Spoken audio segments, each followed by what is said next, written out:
성실하게 붙던 내 국민연금이 나중에 세금 폭탄으로 돌아온다는 흉흉한 소문, 아마 은퇴를 고민하는 주부님들이라면 한 번쯤은 들어보셨을 겁니다. 남들 다 하니까 나도 10년은 채워야지 하며 아끼고 아껴서 부어온 그 소중한 돈이 나중에 오히려 내 발목을 잡는 건 아닌지 밤잠 설치며 걱정하시기도 하죠. 하지만 여러분, 진짜 무서운 것은 실체 없는 세금 소문이 아닙니다. 만약 그보다 더 현실적이고 가슴을 후벼 파는 후회의 이유가 따로 있다면 어떨까요? 잠시 후 20년 동안 2천만 원이 넘는 돈을 꼬박꼬박 붓고도 정작 자신이 평생 모은 연금을 단 한 푼도 받지 못하게 된 한 주부의 기가 막힌 사연을 전해드리겠습니다. 그분이 마지막 순간에 차라리 가입하지 말걸 이라며 눈물 지었던 진짜 이유는 무엇이었을까요?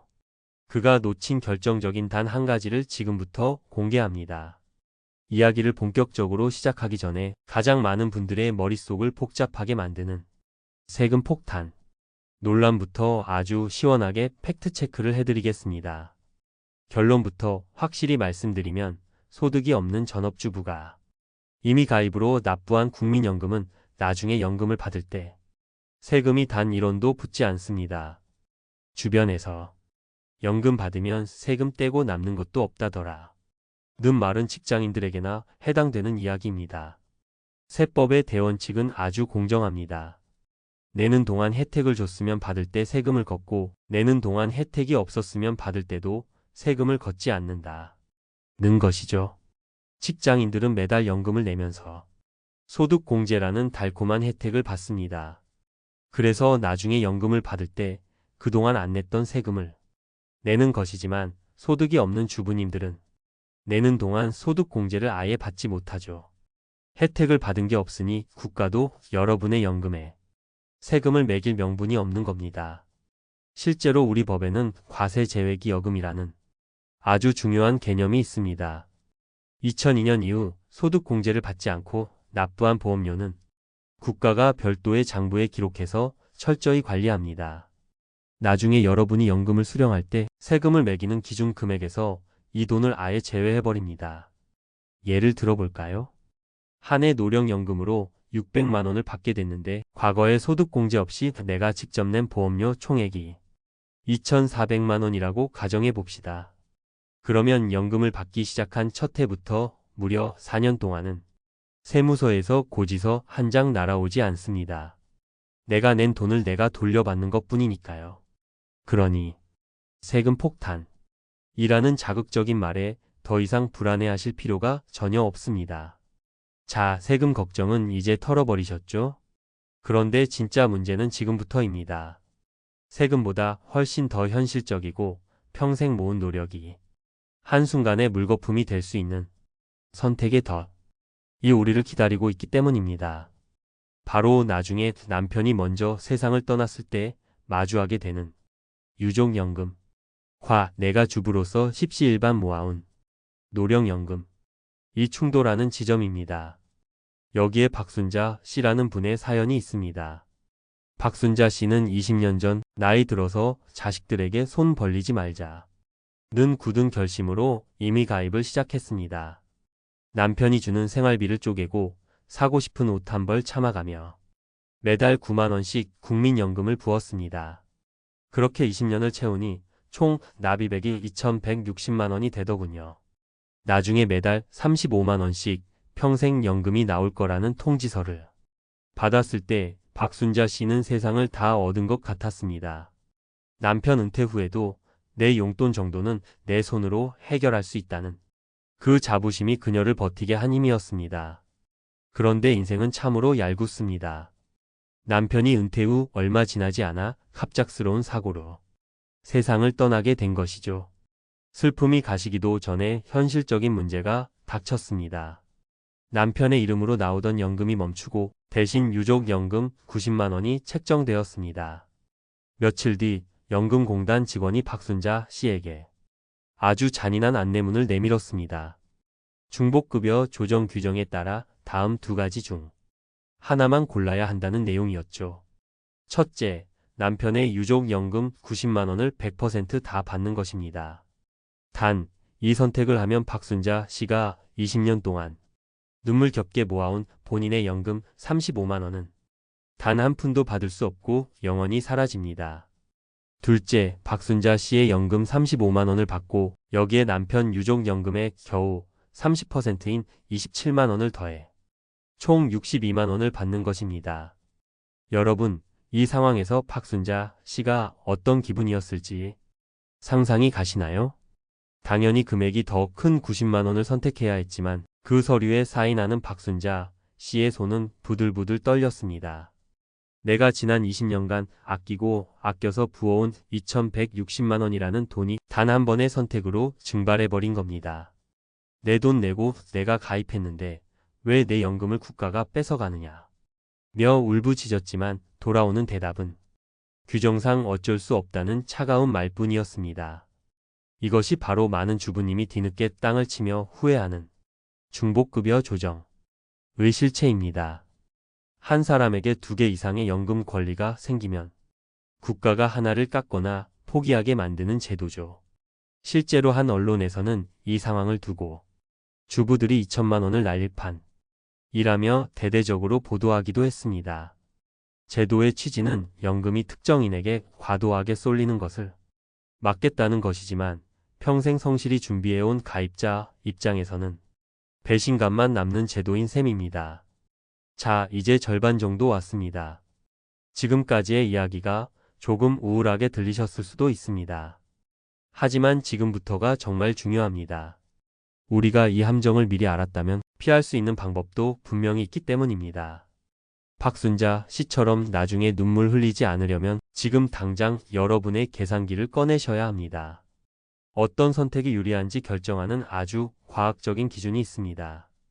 딱 하나, 70%라는 숫자만 머릿속에 박아두십시오. 계산법은 간단합니다. 내 노령연금액이 배우자, 유족연금액의 70%보다 적다면 나는 결국 내 연금을 포기하고 유족연금을 선택하게 될 운명인 것입니다.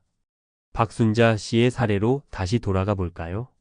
남편의 유족연금이 90만 원이었죠. 여기에 70%를 곱하면 63만 원입니다. 박순자 씨의 연금은 35만 원이었으니 63만 원보다 훨씬 적죠? 그래서 그녀는 자기 연금을 포기할 수밖에 없었던 겁니다. 만약 그녀의 연금이 70만 원이었다면 어땠을까요? 본인 연금 70만 원에 유족연금의 30%인 27만 원을 더해 97만 원을 받을 수 있었을 겁니다. 유족연금만 받는 90만 원보다 더 많아지니 이때부터는 내가 낸 돈이 의미가 생기기 시작하는 것이죠. 결국 주부의 임의가입이 성공하느냐 실패하느냐는 내가 이 70%의 벽을 넘을 수 있느냐 없느냐에 달려 있습니다. 그러니 지금 당장 배우자의 예상 노령연 금액을 확인하십시오. 남편의 연금이 많을수록 나중에 내가 받을 유족연금도 커지고 내가 넘어야 할 산도 그만큼 높아진다는 사실을 꼭 기억해야 합니다. 가장 먼저 하실 일은 국민연금공단 앱을 깔고 내 연금 알아보기 메뉴에 들어가는 것입니다. 부부가 함께 조회해 보세요. 남편이 나중에 얼마를 받을지, 그중 유족연금은 얼마가 될지 시뮬레이션을 해보는 겁니다. 남편의 예상 유족연금액에 0.7을 곱해본 뒤 내가 앞으로 10년, 20년 더 부었을 때 받을 연금이 그 금액을 넉넉히 넘길 수 있을지 냉정하게 따져 보십시오. 만약 도저히 그 금액을 넘기기 어렵다는 계산이 나온다면 그때는 과감하게 전략을 수정해야 합니다. 그 대안은 무엇일까요? 바로 국가가 강제하는 연금이 아니라 내가 온전히 통제할 수 있는 나만의 노후 주머니를 만드는 것입니다. 대표적인 것이 개인형 퇴직연금인 IRP와 연금저축입니다. 이 상품들의 최대 장점은 무엇일까요? 맞습니다. 배우자의 유족연금이 얼마가 나오든 내가 낸 돈은 100% 내 몫으로 돌아온다는 것입니다. 누구의 눈치를 볼 필요도 없고 중복된다고 해서 깎이는 일도 전혀 없습니다. 게다가 주부님들이 놓치기 쉬운 혜택이 하나 더 있습니다. IRP나 연금저축은 연간 납입액에 대해 강력한 세액 공제 혜택을 줍니다. 비록 주부님 본인이 소득이 없어 지금 당장은 공제를 못 받더라도 나중에 소득이 생기거나 혹은 자금을 운용하는 과정에서 발생하는 수익에 대해 세금을 뒤로 밀어주는 과세이연 효과가 엄청납니다. 전문가들은 입을 모아 말합니다. 국민연금은 기본 중에 기본이지만 그 위에 쌓는 진짜 내 노후 자산은 IRP 같은 개인연금이 되어야 한다고요. 오늘 우리는 국민연금 임의가입을 둘러싼 오해와 진실을 깊이 있게 파헤쳐 봤습니다. 세금 폭탄은 허상이었지만 유족연금과의 충돌은 실제 하는 위협이었습니다. 국민연금은 분명 물가 상승률을 반영해주는 훌륭한 제도입니다. 하지만 모든 약에는 부작용이 있듯이 국민연금 역시 자신의 상황을 고려하지 않고 무턱대고 가입하면 독이 될 수 있습니다. 남들이 10년 채우라니까 나도 채워야지 라는 생각은 이제 버리십시오. 대신 나의 예상연금이 남편 유족연금이 70%를 넘길 수 있을까? 라는 질문을 스스로에게 던져 보십시오. 그 질문에 대한 답이 여러분의 노후를 천국으로 만들지 아니면 박순자 씨 같은 후회로 만들지를 결정할 것입니다. 정보가 곧 돈이고 아는 것이 곧 여러분의 노후를 지키는 방패입니다. 오늘 제가 준비한 이야기가 여러분의 불안함을 확신으로 바꾸는 계기가 되었기를 바랍니다.